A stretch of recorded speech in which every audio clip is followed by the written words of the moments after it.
નમસ્કાર બાળકો, જય સ્વામિનારાયણ. ધોરણ 4 વિષય ગણિત ગમ્મત પ્રકરણ 1 ઈંટોની ઇમારત. બાળકો, અગાઉ આપણે આ પ્રકરણ વિશે થોડી ઘણી માહિતી પ્રાપ્ત કરી છે. આપણે જાગૃતિ શાળા માટે ઈંટોની પેટર્નના નમૂનાઓ જોયા હતા. આ ઉપરાંત આપણે જે સ્કૂલ છે એના ભોંયતળિયે જે અલગ અલગ પ્રકારની પેટર્ન બનાવવામાં આવી હતી તેના વિશેની માહિતી પ્રાપ્ત કરી હતી. એ ઉપરાંત આપણે પાઠ્યપુસ્તકના પેજ નંબર 3 ઉપર વિવિધ પ્રકારની પેટર્નની સમજૂતી પ્રાપ્ત કરી હતી. ત્યારબાદ આપણે જોયું હતું કે ખરેખર ઈંટોને કેટલી બાજુઓ હોય છે, તો આપણે સમજ્યા હતા કે ઈંટોને કુલ 6 બાજુઓ હોય છે. ત્યારબાદ આપણે વિવિધ પ્રકારની ઈંટો વિશે પણ માહિતી પ્રાપ્ત કરી હતી. હવે આપણે જ્યાં પહોંચ્યા છીએ ત્યાંથી આગળ સમજૂતી પ્રાપ્ત કરીએ. બાળકો, આપણે જ્યાં પહોંચ્યા છીએ ત્યાંથી સમજીએ તો આપેલ ચિત્રોમાંથી ઈંટની બાજુ જેવી દેખાતી આકૃતિ પર ખરાની નિશાની કરો. જુઓ બાળકો, આપણને શું કહેવામાં આવ્યું છે કે આપણને અહીં વિવિધ પ્રકારના ચિત્રો આપવામાં આવેલા છે. તેમાંથી આપણને જે ચિત્ર ઈંટ જેવી દેખાય તેના ઉપર આપણે ખરાની નિશાની કરવાની છે. બાળકો, તમે તમારી આજુબાજુ અથવા તમારા ઘરે કોઈ ઈંટનો નમૂનો હોય તે જુઓ અને ચેક કરો કે કઈ ચિત્ર તો કે ઈંટના નમૂના જેવી છે. હું અહીં કહીશ તો મને લાગે છે કે પેલી ઈંટ છે તે, એટલે કે મેં જે ટીક કરી છે એ ઈંટના જેવું ચિત્ર મને લાગી રહ્યું છે. જો બાળકો, ત્યારબાદ આપણે જોઈએ તો જે બીજું ચિત્ર છે એટલે કે આ ચિત્ર છે એ પણ મને ઈંટના ચિત્ર જેવું દેખાય છે. ત્યારબાદ છેલ્લું જે ચિત્ર છે એ પણ મને ઈંટના ચિત્ર જેવું દેખાય છે. બાળકો, હવે હું કહીશ કે જો પહેલું ચિત્ર કેમ નથી, તો આ પહેલું ચિત્ર છે એની અંદર તમે જોઈ શકો છો કે ચિત્રમાં તો કે આવી ક્યાંય તો કે ચિત્રની આકૃતિ એટલે કે ઈંટ આપણને જોવા મળતી નથી. ત્યારબાદ આ આકૃતિ જોઈએ તો એ પણ તો કે ક્યાંય આપણને ઈંટના ચિત્ર સાથે મેળ ખાતી નથી. ત્યારે આ ચિત્ર જોશો તો ઈંટમાં ક્યાંય આવો તો કે ગોળાકાર ભાગ આપણે જોઈ શકતા નથી. ત્યારબાદ આ ચિત્ર જોઈશું તો ત્રિકોણાકાર ભાગ ચિત્રમાં ક્યાંય આવતો નથી. ત્યારબાદ આ ચિત્ર જોઈશું તો એવો ભાગ પણ આપણને ક્યાંય ચિત્ર એટલે કે ઈંટની અંદર જોવા મળતો નથી. તો આપણે કહી શકીએ કે એ સિવાયની તો કે આ આકૃતિ અને આ આકૃતિ છે એ મને ઈંટના બાજુ જેવી દેખાતી આકૃતિ છે. બાળકો, તમે જાતે પણ તમારી આજુબાજુ રહેલી કોઈ ઈંટ છે એ જોઈને ચકાસી શકો છો કે આકૃતિમાં આપેલા જે ચિત્રો છે એમાં કઈ આકૃતિ તો કે ઈંટની સાથે સુસંગતિ થાય છે, એટલે કાંઈ એના જેવી દેખાય છે. આગળ જોઈએ તો બાળકો, ત્યારબાદ આપણને કહેવામાં આવ્યું છે કે નીચે આપેલ ચિત્રમાંથી ઈંટની આકૃતિ કઈ છે તેના પર ખરાની નિશાની કરો. બાળકો, આપણે જેવી રીતના ઉપર સમજ્યા હતા એવી જ રીતના અહીં પણ આપણે જોવાનું છે કે કઈ આકૃતિ છે એ ચિત્રની આકૃતિ સાથે મેળ ખાય છે. તો સૌપ્રથમ ચિત્ર જોઈએ તો એ ચિત્રની અંદર આપણે જોઈએ તો ગોળાકાર ભાગ આવેલો છે જે આપણને ઈંટમાં ક્યાંય જોવા મળતો નથી, એટલે આ આકૃતિ તો કે ઈંટની આકૃતિ લાગતી નથી. ત્યારબાદ બીજી આકૃતિ જોશો તો આ આકૃતિનો ભાગ તમે ઈંટને બાજુ પરથી જોશો તો તમને આવો ભાગ દેખાશે. એટલે મારા મતે મને આ જે આકૃતિ છે એ ઈંટના ભાગ જેવો એટલે કે ઈંટની આકૃતિ સાથે થોડો ઘણો મેળ ખાતો એવો દેખાય છે. ત્યારબાદ આ આકૃતિ જોશું તો આ આકૃતિ પણ ઈંટની સાથે સુસંગત છે નહીં. ત્યારબાદ આ આકૃતિ જોશું તો આપણે ઈંટને ઊભી કરશું તો તમને ઈંટ આવા જ પ્રકારની દેખાશે. તો આપણે કહી શકીએ કે આ આકૃતિ છે એ ઈંટ જેવી દેખાય છે. ત્યારબાદ અંતિમ જે આકૃતિ છે આ, તો તે આકૃતિ મને ઈંટ જેવી લાગતી નથી, કારણ કે આવી ઈંટ આપણને જોવા મળતી નથી. તો તમે મારા મતે મેં તમને અહીં દર્શાવ્યું છે, તમે તમારી રીતે ઈંટ લઈ અને જાતે ચેક કરી શકો છો કે આ બધી જ આકૃતિમાંથી કઈ આકૃતિ તમને ઈંટની આકૃતિ જેવી લાગે છે. બાળકો, હું તમને અહીં એક ઈંટનું ચિત્ર દેખાડીશ.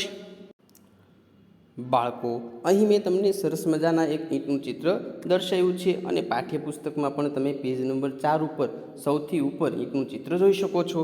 તો આ આકૃતિના આધારે તમારે પેજ નંબર 4 ઉપર રહેલા બંને પ્રશ્નોના જવાબ જોવાના છે કે કઈ આકૃતિઓ તમને ઈંટ જેવી દેખાય છે, અથવા તમે તમારા ઘરની આજુબાજુમાંથી પણ કોઈ પણ ઈંટ લઈ અને એ જોઈ શકો છો.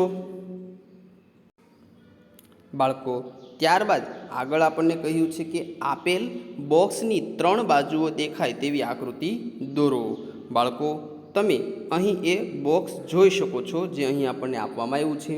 તો આપણે આની અંદર 3 ભાગ કઈ રીતના જોઈ શકીએ છીએ? તો હું કહીશ કે આ એક ભાગ, અહીં બાજુમાં રહેલો છે એ બીજો ભાગ અને આ ત્રીજો ભાગ.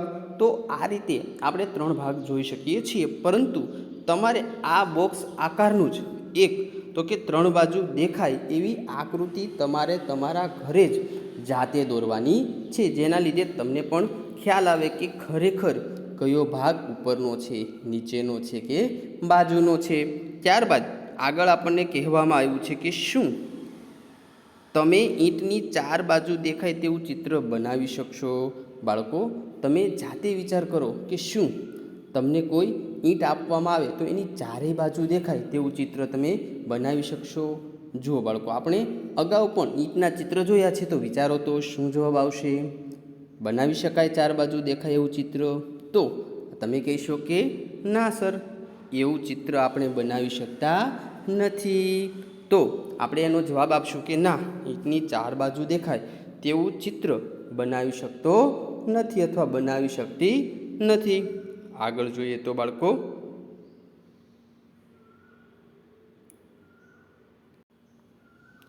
પડે નહીં તેવી દિવાલ. એક દિવસ મુનિયા અને જેનાબ ઈંટોથી રમે છે અને તેમાંથી દિવાલ બનાવે છે. દરેકે અલગ અલગ પ્રકારની દિવાલ બનાવી. બાળકો, અહીં આપણને કહેવામાં આવ્યું છે કે એક દિવસ મુનિયા અને જેનાબ ઈંટોથી રમત રમે છે અને તેમાંથી દિવાલ બનાવે છે. દરેકે અલગ પ્રકારની દિવાલ બનાવી છે. આપણે જોઈ શકીએ છીએ કે જીનાબે બનાવેલી દિવાલ આ પ્રકારની છે, જ્યારે મુનિયાએ બનાવેલી દિવાલ આ પ્રકારની છે. બંને દિવાલની અંદર તમને શું તફાવત જોવા મળે છે?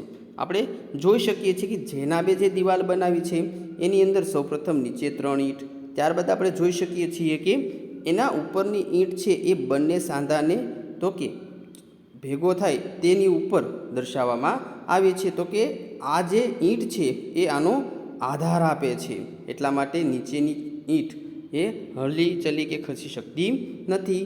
તો ઉપરની 2 ઈંટ એ પ્રકારની ગોઠવી છે, એના ઉપર પણ સાંધાનો દબાવ આવે જેના લીધે ઈંટ હલી શકતી નથી. ત્યારબાદ મુનિયાની દિવાલ જોઈએ તો એક ઈંટની ઉપર જ એવી જ રીતના બીજી ઈંટો ગોઠવવામાં આવી છે. આપણને કહેવામાં આવ્યું છે કે જેનાબે કહ્યું કે તેણે બનાવેલી દિવાલ સરળતાથી પડી જાય તેવી એવી નથી.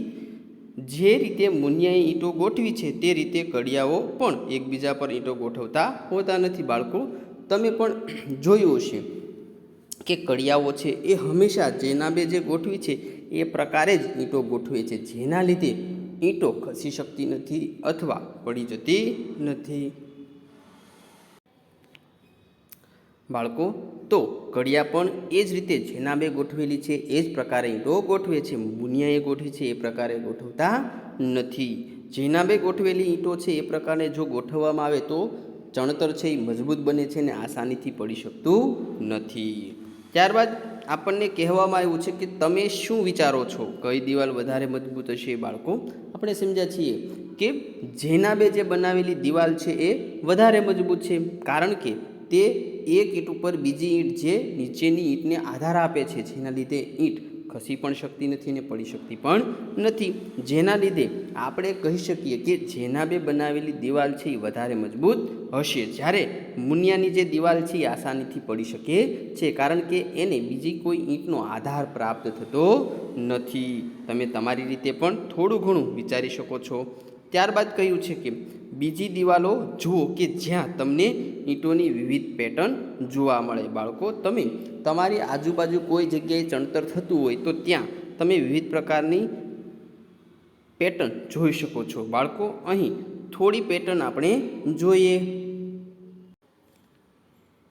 જુઓ બાળકો, અહીં જે દિવાલો હું તમને બતાવું છું એ ઉદાહરણ સ્વરૂપ છે કે તમે અલગ અલગ સ્વરૂપે ઈંટોને ગોઠવાયેલી જુઓ છો. જુઓ બાળકો, અહીં જે પેટર્ન આપવામાં આવી છે તે એક કડિયાએ બનાવેલી દિવાલ છે. એમાં તમે જોઈ શકો છો કે એક ઈંટની ઉપર બીજી ઈંટ છે એ રીતના ગોઠવવામાં આવી છે કે જેના લીધે બીજી ઈંટને આધાર પ્રાપ્ત થઈ શકે, જ્યારે અન્ય ઈંટ છે એ ખસી શકતી નથી.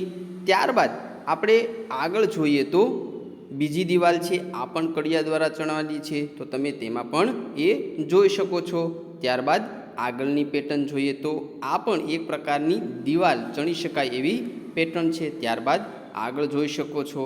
ત્યારબાદ આ પેટર્ન પણ તમે જોઈ શકો છો. આ રીતના તમે પણ અલગ અલગ પ્રકારની પેટર્ન તમારા ઘરની આજુબાજુ જોઈ હશે.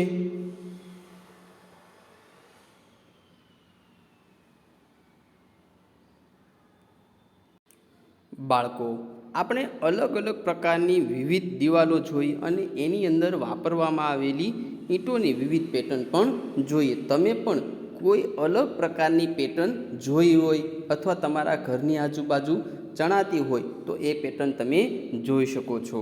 ત્યારબાદ આગળ જોઈએ તો બાળકો, દિવાલોની વિવિધ પેટર્ન. અહીં 3 પ્રકારે ગોઠવેલી ઈંટોની દિવાલોના ચિત્રો આપેલા છે. શું તમે ઈંટોની ગોઠવણીમાં તફાવત જોઈ શકો છો? બાળકો, તમે તમારા પાઠ્યપુસ્તકની અંદર પણ જોઈ શકો છો કે અહીં અલગ અલગ પ્રકારે ઈંટોની પેટર્ન ગોઠવવામાં આવી છે. આપણે જોઈ શકીએ છીએ કે પહેલી જે પેટર્ન છે એની અંદર તમે જોઈ શકો છો કે પહેલી ઈંટ છે એ ઊભી, ત્યારબાદ તો કે ત્રાસી એટલે કે ઊભી મૂકવામાં આવેલી છે. ત્યારબાદ બીજી પેટર્નની અંદર પણ જુઓ તમે તો કે પેટર્ન છે બદલાવવામાં આવી છે. પહેલી ઈંટ અને બીજી ઈંટ અલગ અલગ રીતે મૂકવામાં આવેલી છે. જ્યારે ત્રીજી પેટર્ન જોશો તો એની અંદર પણ અલગ અલગ પ્રકારની પેટર્ન જોઈ શકો છો કે પહેલી લાઈન છે એ અલગ રીતે છે, બીજી લાઈન અલગ રીતે છે. એવી રીતના બીજી પેટર્નમાં પણ એ રીતના જ અલગ અલગ ગોઠવવામાં આવેલી છે. પહેલી પેટર્નમાં પણ અલગ અલગ રીતે ગોઠવવામાં આવેલી છે. તો આ રીતે ઈંટ છે એ અલગ અલગ રીતે ગોઠવાયેલી આપણે જોઈ શકીએ છીએ. તો આપણને કહેવામાં આવ્યું છે કે હવે નીચે આપેલ ચિત્ર સાથે દિવાલનું સાચું ચિત્ર જોડો. એટલે કે આપણને અલગ અલગ પ્રકારની જે ઉપર પેટર્ન જોવા મળે છે 1, 2, 3, એ પેટર્નનું સાચું ચિત્ર આપણે અહીં જોડવાનું છે. તો તમે સૌ પ્રથમ જોઈ શકો છો કે પહેલું ચિત્ર છે એ ચિત્રની સાથે નીચે આપેલી 1, 2 અને 3 એમાંથી કઈ પેટર્ન તો કે એની સાથે મળતી આવે છે. તો હું કહીશ કે જો પહેલું ચિત્ર છે એનું પેટર્ન તો કે પહેલી સાથે હંમેશા મળતી આવે છે. એટલે કે પહેલું પેટર્ન છે એનું ચિત્ર એટલે કે અહીં બીજા સાથે મળે છે. ત્યારબાદ બીજી પેટર્ન છે એનું ચિત્ર તો કે આ પેટર્ન સાથે મળતું આવે છે. ત્યારબાદ અંતિમ ચિત્ર છે એનું પેટર્ન આની સાથે મળતું આવે છે.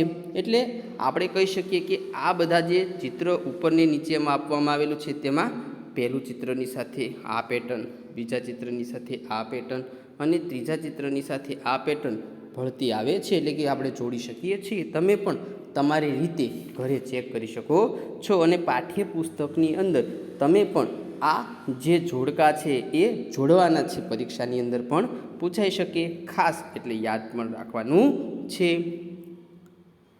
હવે બાળકો આગળ જોઈએ તો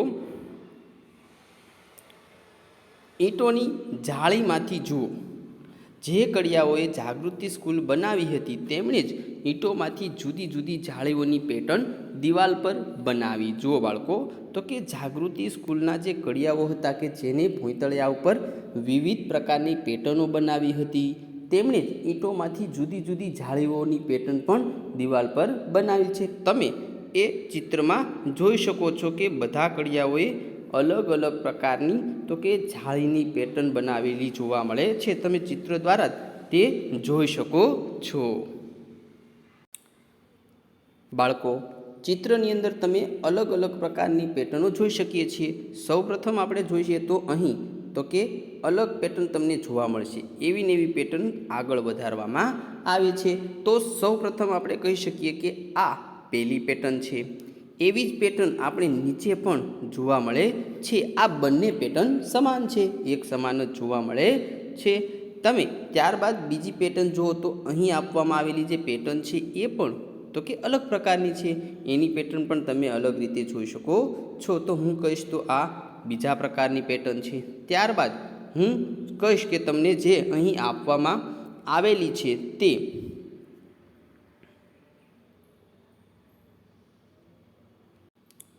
આપણે બે પેટર્ન જોઈ. ત્યારબાદ આપણે જોઈ શકીએ છીએ કે અહીં આપવામાં આવેલી જે પેટર્ન છે એ ત્રીજા પ્રકારની છે. અહીં અલગ પ્રકારની પેટર્ન તમે જોઈ શકો છો. ત્યારબાદ નીચે તમે જોઈ શકો છો, નીચે જે ચિત્ર આપવામાં આવેલું છે એની અંદર અહીં જે આપવામાં આવેલી પેટર્ન છે એ તમને અલગ જ પ્રકારની દેખાય છે. તો આપણે કહી શકીએ કે આ 4 નંબરની પેટર્ન છે. ત્યારબાદ જે બાજુમાં જ આપેલી પેટર્ન છે એ પણ આપણે અલગ પ્રકારની જોઈ શકીએ છીએ, એટલે કે આ 5 નંબરની પેટર્ન છે. તો અહીં ચિત્રમાં આપણને વિવિધ પ્રકારની 5 પ્રકારની પેટર્ન જોવા મળે છે. કઈ કઈ બાળકો? તો કે 1, 2, 3, ત્યારબાદ નીચે જોઈએ તો 4 અને 5. બાળકો તમે કહેશો કે આ પેટર્ન કેમ નહીં? તો એ પેટર્ન અને ઉપર આપવામાં આવેલી જે પેટર્ન છે એ બંને સમાન છે, એટલા માટે એ પેટર્ન તો કે અલગ ગણવામાં આવતી નથી. ત્યારબાદ આગળ જોઈએ તો બાળકો શું કહ્યું છે કે તમે આ બંને ચિત્રોમાં જાળીની જુદી જુદી કેટલા પ્રકારની પેટર્ન જોઈ શકો છો? તો આપણે હમણાં જ જોયું કે અહીં આપણે જાળીની વિવિધ 5 પ્રકારની પેટર્ન જોઈ શકીએ છીએ, અને આપણે હમણાં જોઈ પણ ખરી. આ પેટર્ન દ્વારા તો કે શાળાની ખૂબસૂરતીમાં વધારો થાય છે, અને તમે પણ તો કે અલગ પ્રકારના તો કે સ્કૂલ જોઈ શકો છો. બાળકો આપણી શાળાની અંદર તો કે વિવિધ પ્રકારની પેટર્ન તમે જોઈ શકો છો. જ્યારે પણ તમે શાળામાં આવતા હતા ત્યારે પણ જોઈએ છે, અને જ્યારે તમે આવો ત્યારે પણ જોજો કે શાળાની અંદર પણ આપણને ઈંટોની અલગ અલગ પ્રકારની પેટર્ન જોવા મળે છે. ત્યારબાદ આગળ જોઈએ તો બાળકો આ એક બીજી સુંદર જાળીનું ચિત્ર છે. તમે બાજુમાં એનું ચિત્ર જોઈ શકો છો કે સુંદર મજાની અહીં જાળીનું ચિત્ર આપવામાં આવેલું છે. હવે નીચે આપેલી દિવાલમાં કેટલીક ઈંટોને લાલ રંગ કરી તમારી પોતાની જાળીની પેટર્ન બનાવો. બાળકો તમે જે અહીં ચિત્રમાં આપવામાં આવેલી છે આ પેટર્ન એ પણ અહીં બનાવી શકો છો, અને તમારે જો તમારા જાતે જ કોઈ અલગ પ્રકારની પેટર્ન બનાવી હોય તો એ પેટર્ન પણ તમે બનાવી શકો છો. તમારી રીતે જ આ પેટર્ન તમારે બનાવવાની છે. આ પેટર્ન પણ અહીં ઉમેરી શકો છો, અને અલગ પ્રકારની પેટર્ન પણ તમારી રીતે તમે બનાવી શકો છો. ત્યારબાદ કહ્યું છે કે શું આપેલ શાળાના આ ચિત્રમાં તમે બારી એટલે કે ઝરૂખો જોઈ શકો છો? બાળકો અહીં તમે પણ એ ઝરૂખો તમારી સામે જ જોઈ શકો છો. અલગ પ્રકારનું છે ચિત્રમાં આપણને અહીં દર્શાવેલું છે. હવે થોડી ઝરૂખાની પેટર્ન અહીં દર્શાવેલ દિવાલ પર બનાવો. તમે કાળા રંગથી તેને છાयांકિત કરી શકો છો. બાળકો અહીં જે આપણને નીચે દિવાલ આપવામાં આવી છે ત્યાં અહીં તમે એ ઝરૂખાનું ચિત્ર લાલ રંગથી દોરી શકો છો. ત્યારબાદ ઉપર આપણને કહ્યું છે એ ચિત્રની અંદર તમે ગમતો લાલ રંગથી દોરી શકો છો, અને નીચે કાળા રંગથી ઝરૂખો દોરી શકો છો. આ ઉપરાંત બાળકો આપણે આપણી શાળાની અંદર પણ આવી ક્યાંક ને ક્યાંક પેટર્ન તમે જોઈ શકો છો. આવી અલગ અલગ પ્રકારની આપણી શાળાની અંદર પણ ઘણી બધી પેટર્ન આપણે જોઈએ છીએ, અને તમે પણ જોઈએ હશે. બાળકો આપણે શાળાની અંદર આ ઉપરાંત ઘણી બધી જગ્યાઓએ તમે આવા અલગ અલગ પ્રકારની પેટર્ન જોતા હશો અને જોઈ પણ હશે. બાળકો અહીં આગળનો અભ્યાસ હવે આપણે આગળના એપિસોડમાં કરીશું. નમસ્કાર બાળકો.